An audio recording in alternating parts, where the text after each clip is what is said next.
जिल्हा परिषदेनं महासाधना सप्ताह कार्यक्रमात उल्लेखनीय कामगिरी करत राज्यस्तरावर आपला ठसा उमटविला असून या यशाबद्दल मुख्य कार्यकारी अधिकारी ओमकार पवार यांचा विशेष सन्मान करण्यात आला।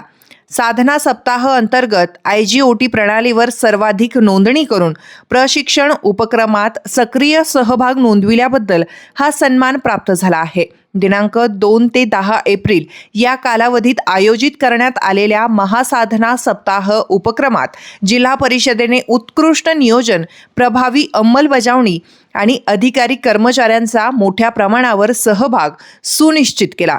या उपक्रमामध्ये विविध प्रशिक्षण सत्रे, डिजिटल शिक्षण आणि कौशल्य विकासावर भर देण्यात आला होता। गट अ संवर्गातील 311, गट ब संवर्गातील 286, गट क मधील 17,400, गट ड मधील 579 अशा एकूण 18,576 कायम आणि कंत्राटी कर्मचाऱ्यांची नोंदणी पूर्ण करून विभागात प्रथम क्रमांक मिळवला आहे। या उल्लेखनीय कामगिरीची दखल घेत राज्य शासनाच्या वतीने आयोजित टेक वारी 2.0 या विशेष कार्यक्रमात श्री ओमकार पवार यांचा सन्मान करण्यात येणार आहे।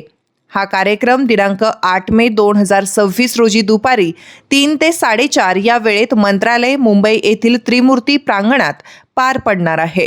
यावेळी विविध विभागातील उत्कृष्ट कामगिरी करणाऱ्या संस्थांचा गौरव करण्यात येणार असून जिल्हा परिषद नाशिकचा समावेश हा विशेष अभिमानाची बाब मानली जात आहे।